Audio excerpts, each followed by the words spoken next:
In a small conference room in Raleigh, North Carolina, both strangers and spouses who weren't sharing notes coming together to talk politics and where they're leaning this cycle. 6 voters, all but one, at one time backing Nikki Haley. North Carolina in 2020 went for Donald Trump by just 1.3% of the vote. It's considered a toss-up, a purple state for all intent and purposes. Did go for Obama in 2008. Most of you right now, can you tell us how you are leaning politically? I voted for Trump the past 2 elections. I don't want to vote for him again.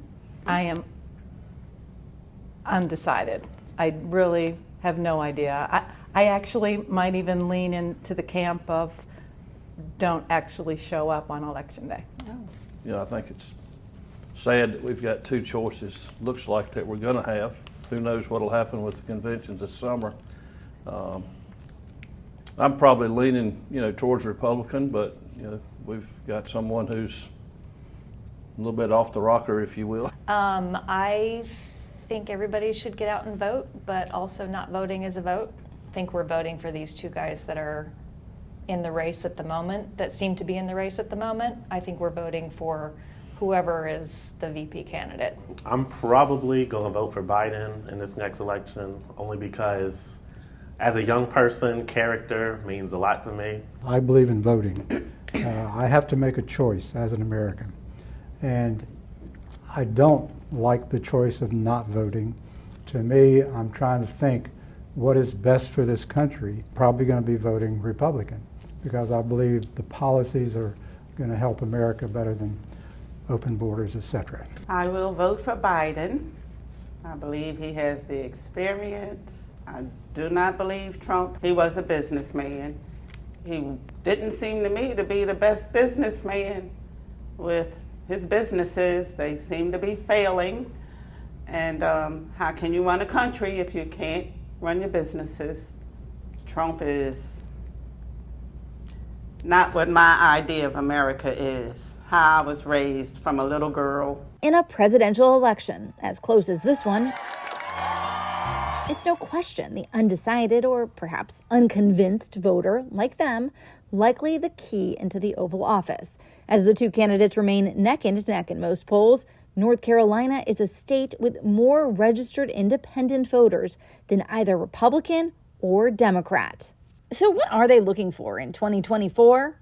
Well, policies, leadership, and more than anything else, unity. I'm looking for truth. We're not all that different. We're really not. I mean, there's labels out there and there's polarization out there, but on the issues that matter, me leaning libertarian, it's really about let's just all come together, let's get along, let's stop the divisiveness. Because if we can't function together as a country, we can't tackle things like the economy or border security or national security.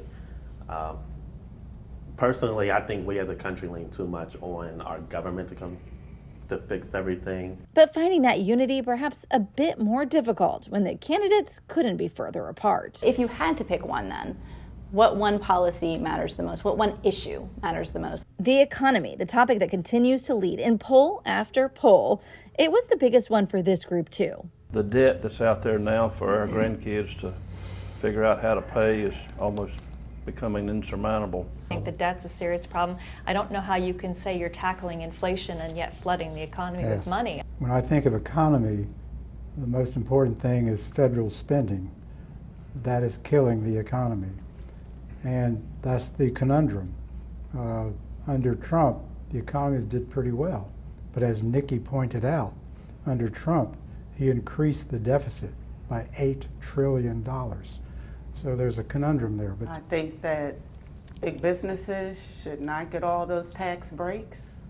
I think the middle class, working class, should get a break. But interestingly, one they seem to want to spend the least amount of time discussing. Instead, things like January 6th leading the conversation. I don't consider it an insurrection. No. No. Everybody talks about an insurrection. To me, closer to an insurrection would be the rioting that took place out in Midwest somewhere where they actually, with guns, took over blocks of a city, kept that for weeks. That is an insurrection. Anybody who broke windows, broke into, then yes, they should be indicted and taken to court.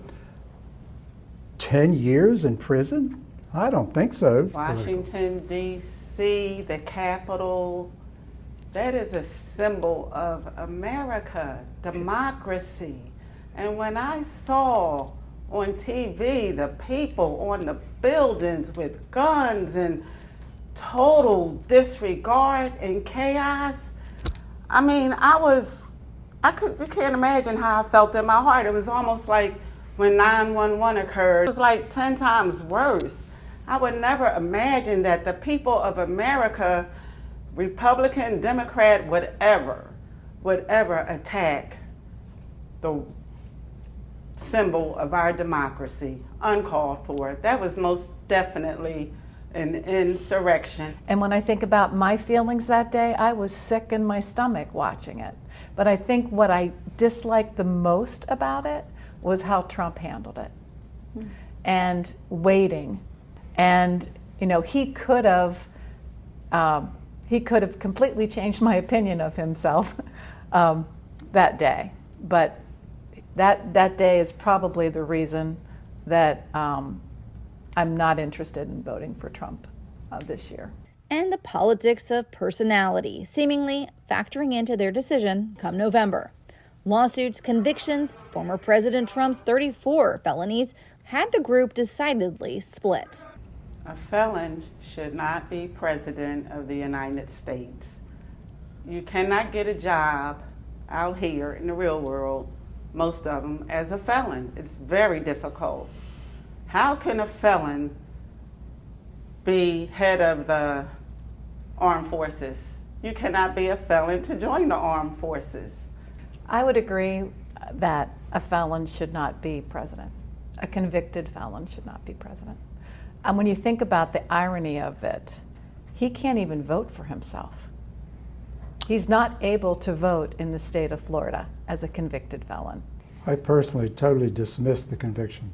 To all of them. I think it is There's political three separate cases. prosecution. Okay. Is what it is. Yeah. Starting before he became president, political prosecution. 2 impeachments, political prosecution. This one, they went back 8 years for a misdemeanor that is beyond statute of limitations. So I just dismiss it. I've lost trust in all of our institutions. I want to dive into that, though, because Hunter Biden, the president's son, was also convicted by this same Justice Department by a jury, just like Trump was. So how do you balance those 2 convictions, both parties? Hunter was convicted, but in my mind, only because a judge many months ago refused to accept some deal. I think it's important to separate President Biden from his son Hunter Biden. Because? Because he's not Hunter Biden. Hunter's not a child. Okay. No, So you agree then that? Well, I mean, you know, I'm not going to say what he did was. I agree with Malik. It's not Biden that did it. Biden has his other things. On abortion, an issue Gallup found is increasing voter turnout for single-issue voters, not a motivator for this group. I think a woman should have the right. I think it's where it belongs, in the state. But one that was immigration. I'm concerned that we're setting ourselves up a lot with the immigration system today, that I'm feeling less and less secure as in my own home, in my own neighborhoods, and I'm concerned for my children and my grandchildren. America was founded on immigrants, so we've got to love the immigration system, but it's got to be fair, and you got to do it legally. Because we talked about immigration quite a bit. Biden's recent executive order, does anybody care? Or did that play into anyone's considerations? Or did it even... It's election year. Too little, too late. Too little, too late.